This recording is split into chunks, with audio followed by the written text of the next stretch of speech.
Semangat ya. Ayah sama mamanya dengerin tuh dari radio dari Lentong ya. Kamu tadi dari Lentong atau dari pesantren? Dari pesantren ya. Oke, perhatikan Pak Ustadz baik-baik, silahkan Pak Ustadz. Ya baik, nak Temrik Maulana dari Pondok Pesantren Abu Musa Al-Asy'ari. Ya, kita mulai saat pertama. A'udzu billahi minasy syaithanir rajim. Bismillahirrahmanirrahim. Bala man kasaba sayyi'atan wa ahatat bihi khati'atuh.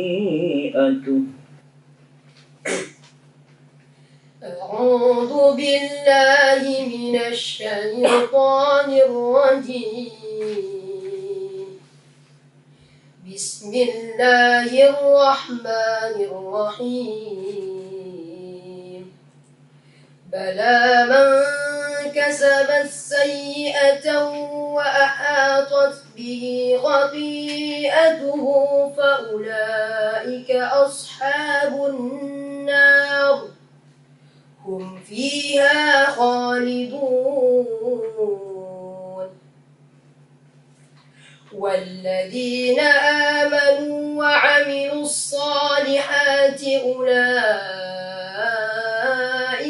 أصحاب الجنة هم فيها خالدون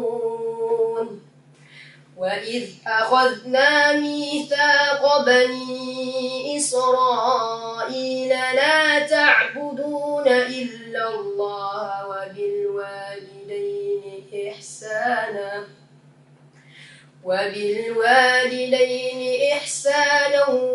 القربى واليتامى والمساكين وقولوا للناس حسنا وأقيموا الصلاة وآتوا الزكاة ثم توليتم إلا قليلا منكم وأنتم معرضون وإذ أخذنا ميثاقكم لا تسفكون دماءكم ولا تخرجون أنفسكم من دياركم ثم أقررتم وأنتم تشهدون. Soal kedua, at-talaqu marratan. الطلاق مرتان فإمساكم بمعروف أو تسريح بإحسان ولا يحل لكم أن تأخذوا مما آتيتموهن شيئا إلا أن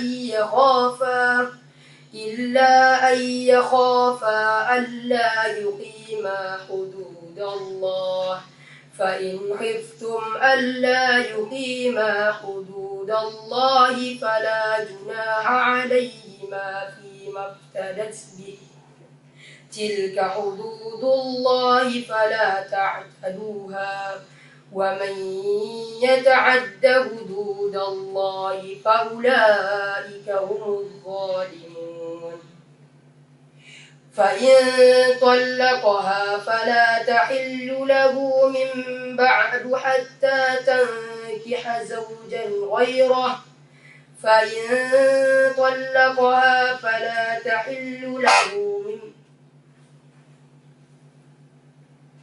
فإن طلقها فلا جناح عليهما أن يتراجعا إن ظنا أن يقيما حدود الله فتلك حدود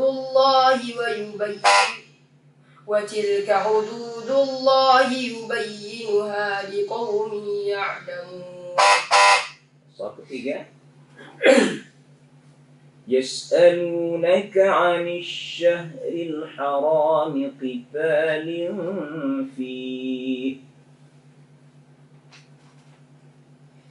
يسألونك عن الشهر الحرام قتال فيه قل قتال فيه كبير وصد عن سبيل الله وكفر به والمسجد الحرام وإخراج أهله منه أكبر عند الله والفتنة أكبر من القتل ولا يزالون يقاتلونكم حتى يردوكم عن دينكم إن استطاعوا ومن يرتد منكم عن دينه فيمت وهو كافر فأولئك حبطت أعمالهم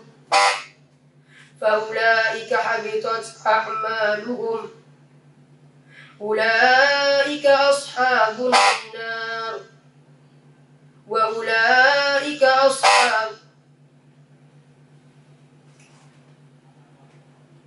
فأولئك حبطت أعمالهم في الدنيا والآخرة وأولئك أصحاب النار. فأولئك حبطت أعمالهم في الدنيا والآخرة وأولئك أصحاب النار هم فيها خالدون. إن الذين آمنوا والذين هاجروا وجاهدوا في سبيل الله أولئك يرجون رحمة الله والله غفور رحيم. صدق الله العظيم. Ya, sadaqallahul-adzim. Tuntas walaupun tadi bolak-balik bel nih dari Pak Ustadz. Gimana Pak Ustadz ini mahat komentar ya? Ya baik, alhamdulillah. Untuk rezeki Maulana ada beberapa yang perlu diperbaiki. Salah satunya di awal tadi. Karena mengkasab sayyi'atan, sinnya jangan ditambahkan dikasab sayyi'at. Ya, ya. Kemudian mematikan sin harus benar-benar jelas. Wa id akhadna mitsaqa bani Israil. Jangan ngikut isnya itu ditinggalkan. Israil, jangan Israil. Ya. Dan kemudian di bawah tadi mad alif disukun tidak sempurna panjangnya tadi. Di mana tadi ayat soal ketiga ya. Wa ikhraju ahlihi minhu akbaru indallah. Kurang panjang. Ya, sama seperti ujung-ujung ayat itu sebenarnya. Hum fiha khalidun. Panjang. Wallahu ghafurur rahim. Panjang. Itu pun panjang karena dia berhenti. Indallah. Sama mad alif disukun. Ya. Tetap panjang. Baik. Terima kasih. Oke, berikutnya Ustadz Rafi'i. Ya, alhamdulillah. Setting tadi kan Pak, penampilan soal pertama tenang, begitu masuk soal kedua entah ketukaran irama ya, mulai gak balap sehingga kaidah tajwidnya mulai ya kacau ya. Mana mak jadinya seperti anta akhudhu mimma atait, itu rumahnya panjang. Kemudian syai'an illa an yakhafa, itu nggak muncul lagi illanya, biasa ayyakhafanya tidak didengungkan. Kemudian ayyataraja'a, harus gitu dia unahkan dia. Ayyuqima hududallah. Satu lagi di bawah tadi ya, salah tadi. Faulaika itu jelas mad wajib. Wa huwa kafirun faulaika habitat ya. Cuma mad wajib itu. Tapi namanya kita lomba memang harus tidak ada yang apa ya, kalau bisa ya. Harus ada apa namanya? Kelebihan dari orang lain. Kalau semuanya hafal ya mungkin bisa, tapi begitu soal tajwid nyangkut. Makanya nanti sebagian kadang begini ya.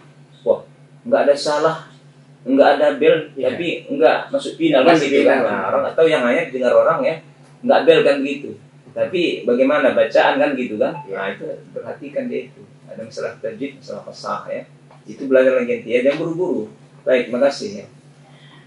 Oke, terima kasih Pak Ustadz, terima kasih Rifki Maulana, utusan dari Pondok Pesantren Abu Musa. Semangat ya, terus belajar.